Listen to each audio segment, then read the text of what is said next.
Alright guys, so here you have the mission specific kit that I have for Psycho. For those of you guys that see me in this kit, you see my white dye mask with my white smog. Usually you see me with my motorcycle white gloves that actually, you can touch screen your phone and stuff, and it still protects your hands. Looks pretty cool when I wear it.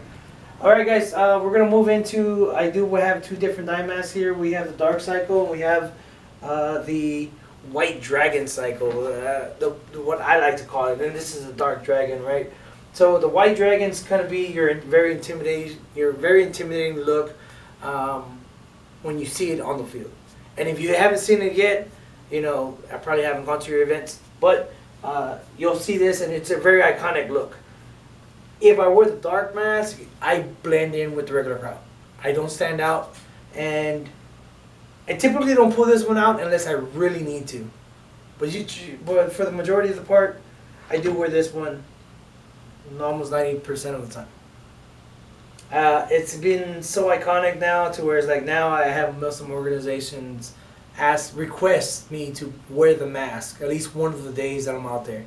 And for those people that are out there, they're like, "Hey Psycho," they're like, "Oh no," they'll be like, "Hey Jay, have you seen Psycho?" I'm like, "Nah man, I think he left."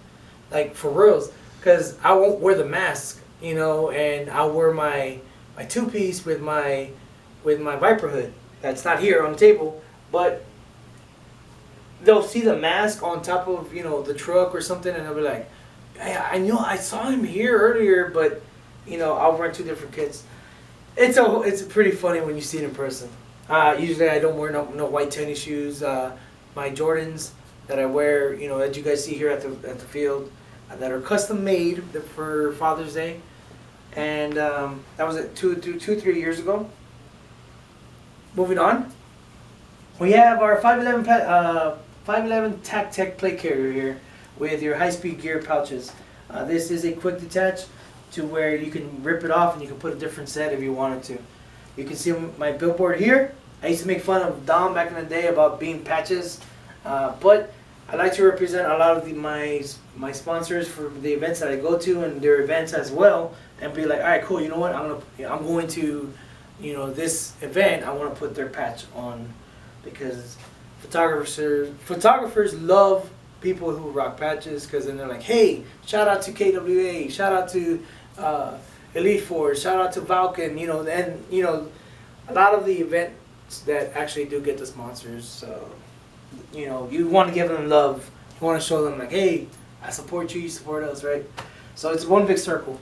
Moving on. This is the Ronin Tactical Belt. I've had this one for about almost 2 years now. Same setup that I have here. You're going to have your triple double stack with your pistol magazines and your PTS EPM mags. Over here you have your pokey pouch. You can put your smokes or any extra bandages for different teammates. I do have the M&P Smith & Wesson VFC version. Stay tuned for the Elite Force version coming at the end of the year in 2020. Then you have my pistol magazines here. And then if you look at this actual kit, I actually got this one for my birthday between my wife and one of I call him like my little brother here. And they were really hard for them to surprise me, but they surprised me with this one because they knew I was trying to develop a new plate carrier. As you can see next to each other, this is super minimalist, but yet it carries more ammo than that one itself, because the actual cummerbund actually has slots for more magazines. Although I don't run that many magazines at any event that I've ever been to, typically maybe I'll run a stack of 3 at the max, and that's with the target-rich environment. Because usually, not saying that I'm not in the action, I'm really into the action, but I like to make sure my shots count. I'm not just dumping around. Bah, bah, bah, bah, bah. I do have my my new appendix pouch here. I'm still getting used to that. When you're running full speed, sometimes you'll feel that slap your belly, but it also saves you from getting shot so many times in the belly there. Again, same thing. You have your real estate here for your certain patches for different events. Always want to show love. Moving on to my actual rifles that I actually do use on the regular basis. For those of you guys that do know, I do have a full fusion engine here. That's a Polar Star. It's the VFC 416 by Elite Force, and this actually was upgraded so many different ways to where it's all over $2,000 in parts. That's from the time that we started with it all the way up to what it is now. You're talking about different buttstocks, different barrels, different inner barrels, different outer barrels, you know, different hop-up systems, you know, and you just keep adding on different grips, you know. And yeah, so this is what over a $2,000 Polar Star looks like. I run a 90 cubic inch tank for this one because, again, this is my target rich environment style gun. So I don't want to run out of air. I'll run this one. I shoot 2.8s out of it. It is a Prometheus hop up that's flat hop, and I shoot an average of 280 feet. I can hit 300, but at that point, the BB kind of like floats because it's a 2.8. It kind of just floats and it kind of like tings off their uniform. It's not worth it at that point to try to reach that limit, and that's not like over hopping it's how I can reach. That's like a pretty steady, you know, line. A lot of research and development went into this build, and actually we built a lot of Polar Stars in reference to this. This is like the godfather of all the Polar Stars, Era 15, to where it's like, okay, cool, what do you want to do? Speed trigger? Boom, this is how it's going to look. You know, you want this type of hop-up system because you want to reach this side? All right, cool. You want this type of suppressor, so then we'll go ahead and do that for you as well. There's just so many different things. There's different macro line stuff and such. So, if you guys travel, you know, that was my biggest thing. You know, I'm starting to get invited to a lot of events where I have to fly, you know, and it's not just here in the U.S., it's, you know, worldwide. And this is where I run into the dilemma with the Polar Star. Don't want to take apart that 90 cubic inch tank so I can fly with it, because then it just turns into a big pressurized tank.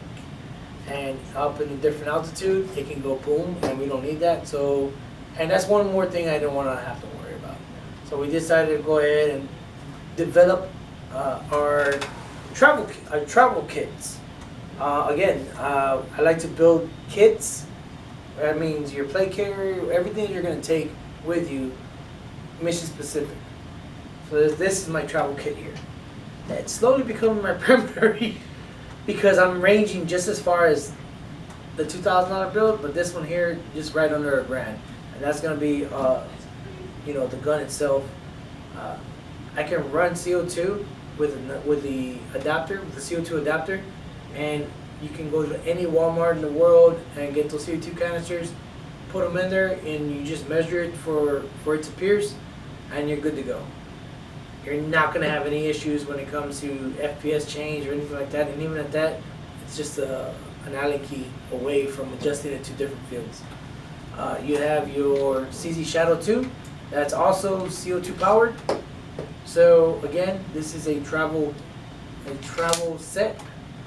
I have my Ace-Tech lighter here with the Jag Precision Bravo flashlight repeat.